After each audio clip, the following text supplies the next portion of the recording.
Believe it or not, I've had more requests for this game than for any other game. Bad News Baseball is kind of an odd game. Everybody who has played it absolutely loves it. But then again, there aren't many people who've actually played it.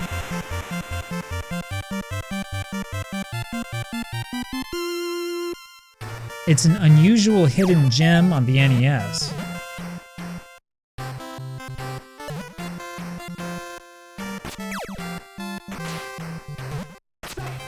Well, I guess I was one of the lucky ones. You know, the local Blockbuster Video by my house had a copy of this game when I was a kid. We rented it at least twice, and I remember playing it for hours.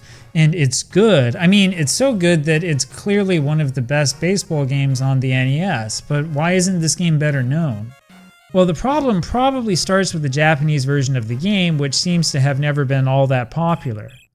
Now,激闘スタジアム, or Fierce Fighting Stadium, isn't exactly a rare or expensive game. You can get the Japanese version for cheap. It's almost exactly the same as the US version.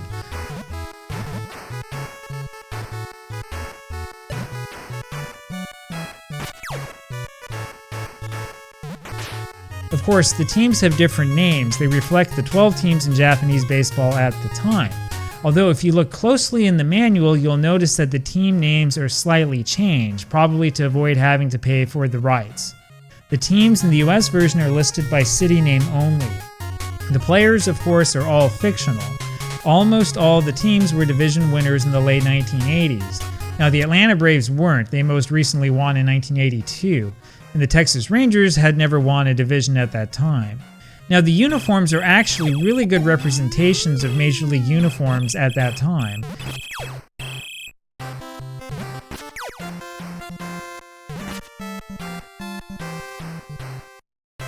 They look a lot better than in the original RBI baseball, that's for sure.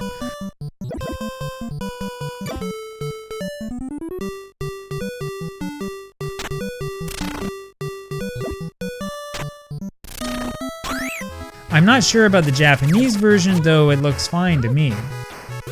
When you play this game, the first thing that you'll notice is that it's not quite as easy as the other NES baseball games. Fielding in this game is actually pretty easy. The camera scrolls the way that it should, something that other games struggle with. However, the outfielders all have really good arms.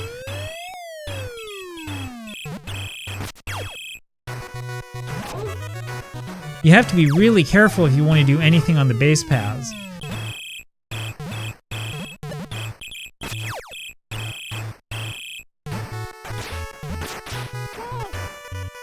But then again, you can also use a few of those NES baseball tricks to beat the computer.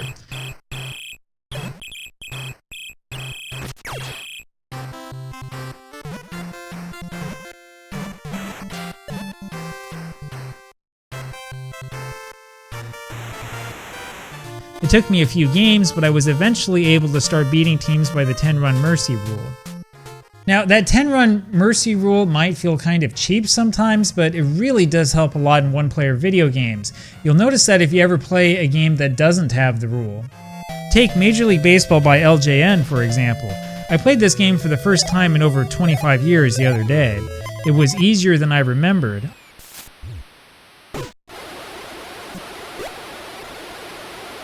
I was up 21-3 after only 2 innings, but the game just kept going on. Now, Major League Baseball is an awful game all around. I couldn't take much more of this.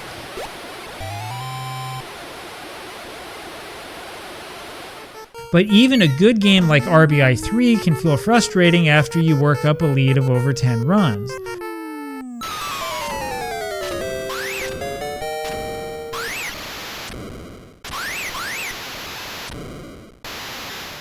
Now that game's a little bit strange, actually. Once I went up by over 12 runs after yet another inside the park home run, the game suddenly ended.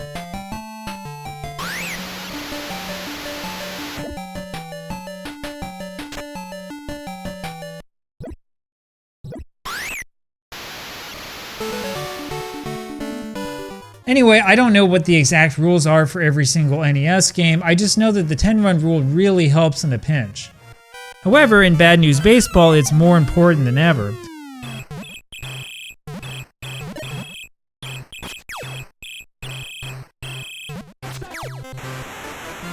You see, your pitchers all have a stamina rating.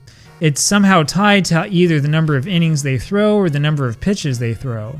Your pitchers tire easily, which is the same in every single Japanese NES game with no exceptions that I know of. But you have to pay attention since their fatigue meter doesn't fully reset before your next game. In other words, you have to actually pay attention to your starting rotation and which relievers you use. It helps to plan in advance. Fortunately, you do have enough pitchers to make it work, but still there's a lot more work going on here than it seems. Actually, the Japanese manual touts this as a feature. It specifically mentions that激闘スタジアムis a meticulously designed game and notes all the ratings that you have to worry about. And seriously, if you stick a guy in the outfield who has a horrible arm, you're going to suffer for it. In other words, while this game is advanced, it's not quite, Stratomatic, APA, Replay, a game like that. Now, it's cool that they've added all these extra features, but there are still ways to game the system. Now, all the ratings are a plus for sure, but Baseball Stars had a much better rating system. And in fact, you can get your players in Baseball Stars to grow. And Baseball Stars came out first in Japan. And that's one of the problems that Bad News Baseball had. The things it did well weren't really unique, and they were being done by other games. Take the Girls mode for example, something that was advertised on the box of the NES version. It's kind of a pain to get to. You have to hold down a bunch of buttons on both controllers at once. Now, they were kind enough to tell us how to do it in the manual both in Japanese and English, I guess. And if you know where to look, you can find a ROM patch that lets you change from one to the other by just pushing select on the title screen. And that's really what this should have been in the first place. Instead of making you reset the game while holding down like left on one controller and down on the other or whatever stupid thing it was. I remember getting really frustrated with this when I was a kid. I could never get it to work right. But you see, the real problem is that Baseball Stars already had mixed gender teams. In fact, you could do cooler things in Baseball Stars like trade players. Dusty Diamond's All-Star Softball also had mixed gender teams and even better gameplay too. That game, known as Softball Tengoku in Japan, came out a few months before激闘スタジアムand is honestly more fun to play.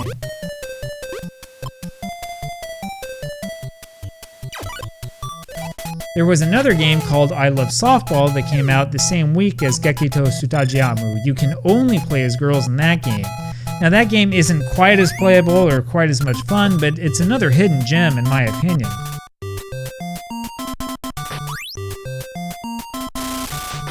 Bad News Baseball is kind of odd in that sense. I mean, the gameplay is great, especially if you play a two-player. The teams are well balanced. However, the extras that it throws in are a little bit disappointing when compared with the competition. There are a few other things you'll notice if you compare the US version with the Japanese version. The umpires in the Japanese version sound like cute cartoon rabbits.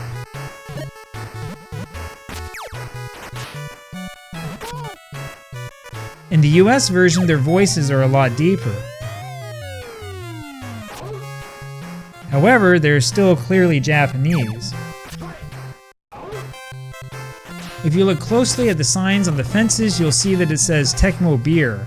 The same is true in the Japanese version.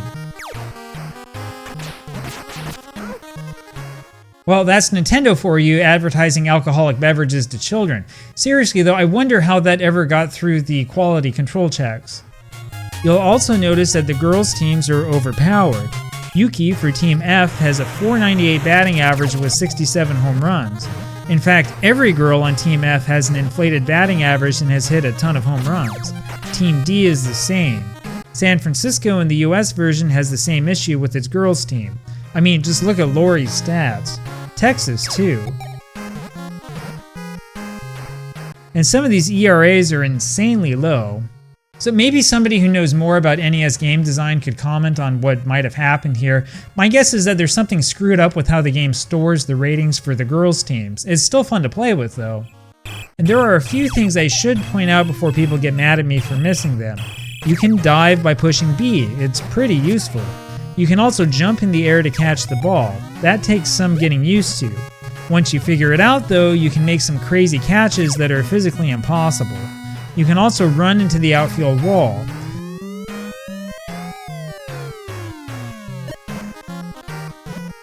Now the other thing to note is the password system. It's kind of a crazy password in the US version. In the Japanese version it's a mix of English letters and hiragana. If you look at the manual, the Japanese version was supposed to be like a song or something, I guess. Anyway, that's why the rabbit is in a sauna. He's supposed to be singing the password song. Okay, now to understand why Bad News Baseball isn't better known, you really need to look at the market for baseball games in Japan when it came out back in 1989. This game came out in December 1989. Like I mentioned, Baseball Stars had already been out for a few months. So had Softball Tengoku.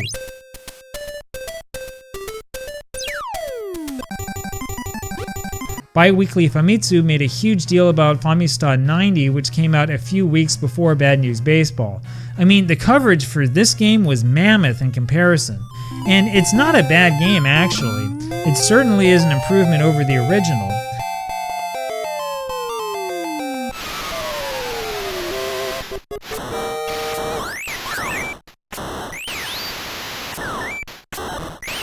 But it still has some really buggy things, and it's missing the charm of Bad News Baseball.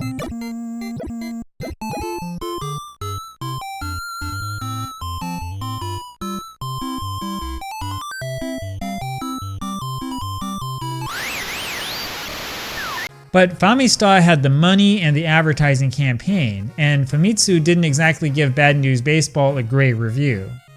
I mean, it's not bad, 3 6s and 1 7. My guess is that the reviewers were sick of baseball games by this time. And it's a shame, but that leaves us with one final question. What's up with that shirtless guy? If you played the game, you know which guy I'm talking about. I have no idea what this guy is doing in this game. I mean, who is he, Mr. T? The manual doesn't mention him, not that I've been able to find anyway. Bi-Weekly Famitsu asks here if he isn't just out of place. And so I guess he'll forever be a mystery. Now there are certain elements of this game that are unmistakably Japanese. You can see it even in the US version despite the changes that they made. But in the end, it doesn't really matter. Look, this is not a perfect game, but it's still a lot of fun. When I sit down to play it, I usually get 3 or 4 games in before I put it down. And that's a lot more than I can say about any modern baseball game. There are a couple of mods of this game out there, but there really isn't all that much. Personally, I think this game really needs more love from the community. And in all seriousness, somebody really should consider making a remake of this one.